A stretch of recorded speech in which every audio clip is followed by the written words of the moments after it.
Al hablar del concepto de paradigma y de comunidad científica, nuestra mente va hacia Thomas Kuhn, que fue un filósofo estadounidense nacido en 1922 y fallecido en 1996, que ejerció notable influencia en varias áreas académicas y fue quien desarrolló la idea de estos términos. Kuhn, mientras escribía la estructura de las revoluciones científicas, dio un cambio drástico de la física a la historia de la ciencia y más tarde a la filosofía misma. Bien, Kuhn entendía por paradigma a realizaciones científicas universalmente reconocidas que durante cierto tiempo proporcionan modelos de problemas y soluciones a una comunidad científica. Veámoslo con un ejemplo.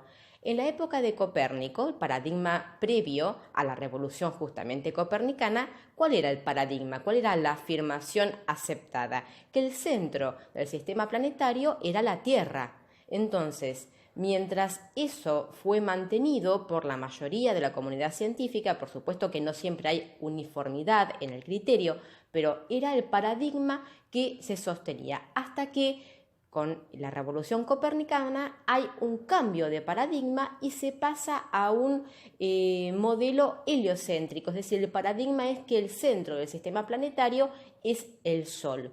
Con la idea de comunidad científica, pensemos que es un grupo de científicos que comparten este paradigma. Nada tiene que ver con que estén ubicados en el mismo lugar, ni tampoco que todos los científicos estén de acuerdo con este paradigma. Justamente hay varias comunidades científicas que pueden sostener teorías, paradigmas diferentes. La cuestión clave entonces es que compartan esta afirmación, esta verdad, como al menos temporalmente válida. El tema de la ubicación geográfica es muy importante porque siglos atrás era puertas adentro de la universidad, luego podía haber comunicación con alguien, con algún científico que estuviera en una locación diferente. En estos tiempos, con la comunicación en la aldea global y las tecnologías de la comunicación actuales, es obviamente muy fácil trabajar de forma colaborativa y también de una manera remota. ¿Qué decía respecto a las teorías Kuhn? Decía que para ser aceptada como paradigma, una teoría debe parecer mejor que sus competidoras, pero no necesita explicar, y en efecto nunca lo hace, todos los hechos que se pueden confrontar con ellas. Con esto reforzamos la idea que puede haber diferentes comunidades científicas que tengan teorías distintas. Pensemos las distintas teorías que existen respecto al origen del universo, el origen de la vida. ¿Qué sucedió entonces en la época de Copérnico? Cuando se detectaron anomalías, es decir, observaciones que pusieron en cuestionamiento el paradigma de que era la Tierra el centro del sistema planetario, entró en crisis ese paradigma y se produjo una revolución científica, que es la que permitió el cambio de un paradigma por otro. Cuando luego se acepta que es la Tierra la que es un planeta más y que el centro del universo es el Sol, entonces pasamos por una etapa de más amesetamiento que se llama ciencia normal. Kuhn decía que la ciencia normal no pretende novedades de hecho o teoría y cuando tiene éxito no lo halla. Esta idea de lo que estamos conversando se puede trasladar a otras áreas del conocimiento, a la matemática, a la medicina, a la economía, etc.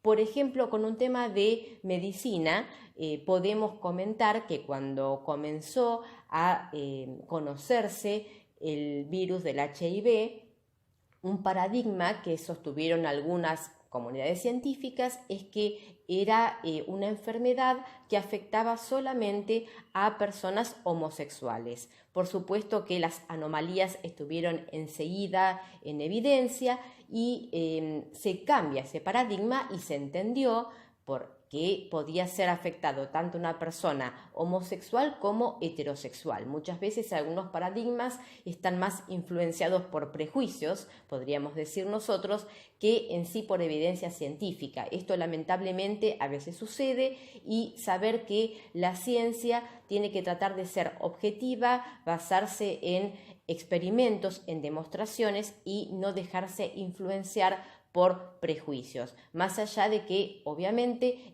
la ciencia es realizada por seres humanos y hay ciertos puntos de fusión con las cosmovisiones, con los pensamientos de cada persona. Tiene una carga teórica, que esto es un tema que vamos a ver más adelante, pero tiene su propio pensamiento, su propio conjunto de creencias que puede llegar en algún momento a influenciar en lo que afirma. Bien, entonces la idea central es la de paradigma como una verdad, como una afirmación tomada al menos de forma temporal como cierta, que es compartida por una comunidad científica donde su punto en común, su clave, es compartir esa afirmación, esa verdad, ese paradigma.